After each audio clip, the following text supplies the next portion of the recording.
আজকে ক্যাবিনেট মিটিংটা হলো, সেখানে প্রথমে আমরা এই যে সচিবালয়ে অগ্নিকাণ্ডটা ঘটেছে সেটার একটা ভিডিও দেখলাম এবং সেখানে বিশেষজ্ঞদের ব্যাখ্যাগুলো শুনলাম। নতুন বছরে অন্তর্বর্তীকালীন সরকারের প্রাধান্য তো অবশ্যই হবে।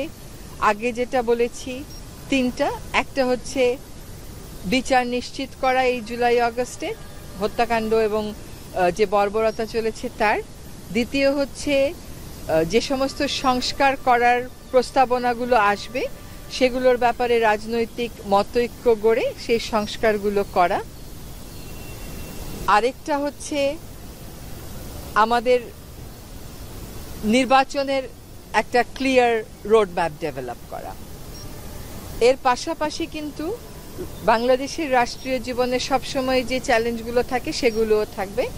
তার মধ্যে দুটো যেটা অন্তর্বর্তীকালীন সরকার মনে করে তারা প্রাধান্য দিচ্ছে, একটা হচ্ছে আইন শৃঙ্খলা, আরেকটা হচ্ছে নিত্য প্রয়োজনীয় দ্রব্যের দাম মানুষের ক্রয় ক্ষমতার ভিতরে।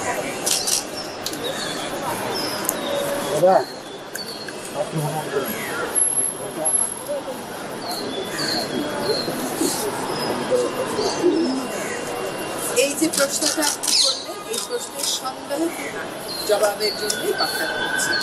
এবং একটা জিনিস খেয়াল করতে হবে, আমরা আসলে যে কোনো একটা ঘটনার পরে কতগুলো দৃষ্টিবোধ, কতগুলো মতামত, সিদ্ধান্ত নিয়ে তারপরে ভিন্ন কোনো কথা শুনলে ওটা আর আমরা মানতে চাই। এখন আজকে বিশেষজ্ঞ যারা ছিলেন তারা আমাদেরকে একেবারে ক্লোজ আপে দেখিয়েছে যে কিভাবে আগুনের সূত্রপাতটা হয় এবং এইটা আমাদের সচিবালয়ের বিভিন্ন ভবনের নির্মাণের কারণে কিভাবে একটা অবস্থান থেকে আরেকটা অবস্থানে এটা ছড়িয়ে, এবং তারা এটাও আমাদেরকে দেখিয়েছে যে যে কুকুরটির কথা বলা হচ্ছে সে আগেও আসলে উপরে গেছে, সে খুব স্বাচ্ছন্দ্যের সাথে একটা চেয়ারে গিয়ে তুষারের উপরে ঘুরে। এবং এখানে রেস্টুরেন্ট থাকার কারণে এখানে আসলে অনেক কুকুরই আসে তাদের বেঁচে খাওয়া বা উচ্ছিষ্ট খাবারগুলো দেওয়া পাঠানো হয়েছে যাতে সকল রকম সন্দেহের মধ্যে আমরা উঠতে পারি। ওনারা বলেছেন যে যদি সত্যি এটা নাশকতা হতো তাহলে ঘটনাটা কিরকম ঘটতে পারে সেটা দেখিয়েছে। কোন জায়গা থেকে আসলে অগ্নিকাণ্ডের সূচনা হয়েছে একেবারে স্পষ্ট করে দেখিয়েছে, স্লো মোশনে তারা দেখিয়েছে। এবং আমার ধারণা যে এইগুলো আপনাদের সকলের কাছে এভেইলেবল আছে। জুলাই প্রক্লেমেশন নিয়ে সরকার বলেছে যে ঘোষণা করবে এবং শিক্ষার্থীরা 15ই জানুয়ারির একটা টাইম ফ্রেম দিয়েছে। আপনারা আসলে কতটা খুশি এবং সেখানে কি কি থাকতে পারে? সকল ভাই ডিভিশন উপরে দেন একটু।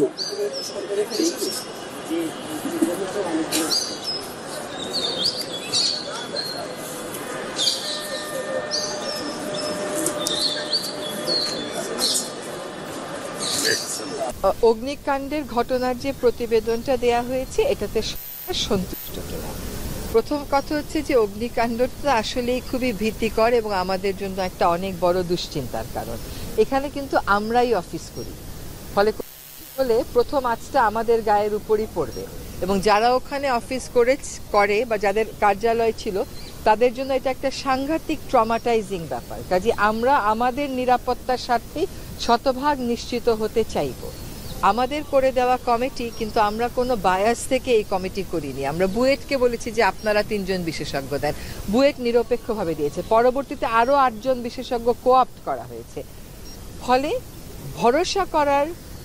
ভরসা না করার কোনো কারণ আছে বলে আমরা মনে করছি না। এটা হচ্ছে 1 নম্বর। 2 হচ্ছে জুলাই প্রক্লেমেশন। জুলাই প্রক্লেমেশনের যে ব্যাপারটা, এটা হচ্ছে আসলে এরকম একটা বিপ্লবের পর এরকম একটা প্রক্লেমেশন হয়, এটা খুব স্বাভাবিক ঘটনা। কিন্তু সেই সময় ঘটনা প্রবাহ খুব দ্রুত ঘটে গেছে। একটা কোটা বিরোধী আন্দোলন থেকে একটা সরকারের পতন হয়ে গেছে। আন্দোলনরত যারা ছিল তারাও বলেছে যে তারা অতটা প্রস্তুত ছিল না। আমরা যারা পরবর্তীতে দায়িত্ব নিয়েছি আমরাও নিয়েছি 3 দিন পরে, এবং আমরাও কেউ রাজনীতিবিদ নই। ফলে প্রোক্লেমেশনের প্রয়োজনীয়তা আমরা তখনই ফিল করেছি, একই সাথে আমরা ঐক্যের প্রয়োজনীয়তাটাও অনুভব করেছি। সেজন্য আমাদের শিক্ষার্থীরা যখন প্রোক্লেমেশনের কথা বলেছেন সেখানে আমাদের দ্বিমত করার কোনো সুযোগ নেই, কোনো কারণও নেই। কিন্তু আমরা সরকারের অবস্থান থেকে চেয়েছি যে এটা বাংলাদেশের জনগণের একটা প্রোক্লেমেশন হোক এবং সেটা করার একটা উপায় হচ্ছে যারা এই আন্দোলনে অংশগ্রহণ করেছেন তাদের সকল পক্ষ, শিক্ষার্থী, দল এবং অন্য সকল পক্ষকে সাথে নিয়ে একটা প্রোক্লামেশন করার। ফলে সেই প্রক্রিয়াটা আসলে শুরু করার প্রেক্ষিতেই পরবর্তীতে আপনারা দেখেছেন যে সরকারের পক্ষ থেকে একটা প্রেস রিলিজ আপনাদেরকে পাঠানো হয়েছে। কাজেই ছোট কথায় উত্তর হচ্ছে যে সকলের সাথে কথা বলার প্রক্রিয়াটা শুরু হয়েছে, এখন হয়তো ড্রাফটিং এর প্রক্রিয়ায় আমরা যাব। শেষ ছোট করে 15 তারিখের যে সময়ের কথা বলেছে তার উদ্দেশ্যে কিছু বলবেন? তারা তো সময় বেঁধে দিয়েছে। তারা একটা সময় বেঁধে দিয়েছে 15 তারিখ, মানে আমাদের হাতে এখনো 14 দিন আছে।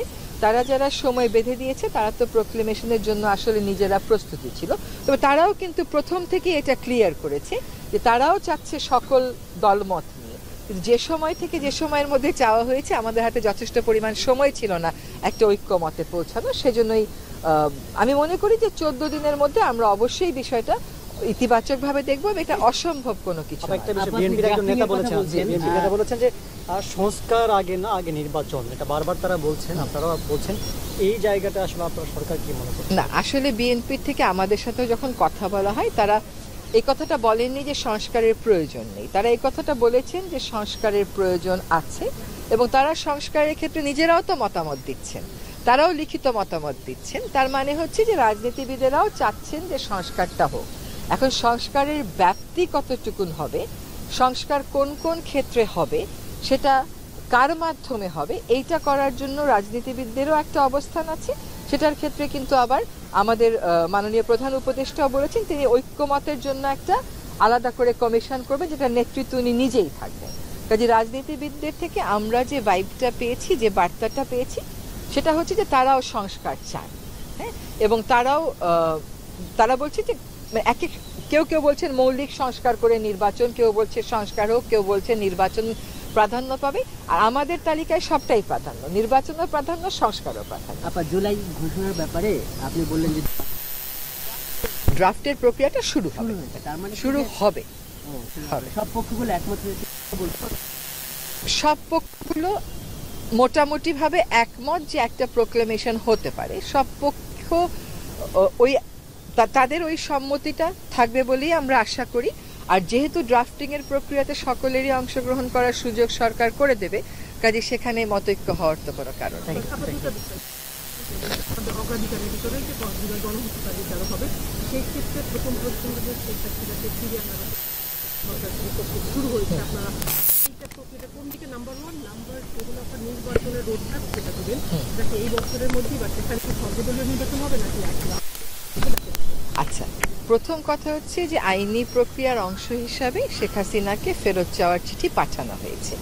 এখন ফেরত চাওয়ার ব্যাপারে আমরা আমাদের অবস্থান স্পষ্ট করেছি এবং ভারতের সাথে আমাদের একটা চুক্তি আছে, সেটাও আমরা বলেছি, সেখানে একটা ব্যতিক্রম আছে, সেটাও আমরা বলেছি। এখন ভারত কি অবস্থান নেবে, সেই অবস্থান কতদিন, ধরেন একটা অবস্থান প্রাথমিকভাবে নেওয়া যায়, আবার চূড়ান্ত একটা অবস্থানের দিকেও দেশগুলো যেতে পারে, সেগুলো ভবিষ্যতের জন্যই আমাদেরকে ছেড়ে দিতে হবে। কিন্তু আমাদের অবস্থান হচ্ছে আমরা চাইব উপস্থিতিতে বিচার করতে, যদি উপস্থিতিতে বিচার না হয় তাহলে যেভাবে করে বিচার প্রক্রিয়া করতে হয় সেভাবেই করব। একটা কি ছিল? আচ্ছা, নির্বাচনের ব্যাপারে কোন দল অংশগ্রহণ করবে, কোন দল অংশগ্রহণ করবে না, এটা তো আমরা বলে দেব না। যে দল অংশগ্রহণ করতে চায় সে দল অংশগ্রহণ করবে, কোন দল কেমন করে অংশগ্রহণ করবে সেটা তো সেই দলকে সিদ্ধান্ত নিতে হবে। এখন কথা হচ্ছে কি, এই সমস্ত কথাগুলো নির্বাচন কমিশন থেকেই আসলে আসতে হবে। সরকারের পক্ষ থেকে যদি আপনারা কোনো অবস্থান দেখতেন যে সরকার এই দল নিষিদ্ধ করছে, তখন আপনারা এই প্রশ্নটা সরকারকে করতে পারতেন।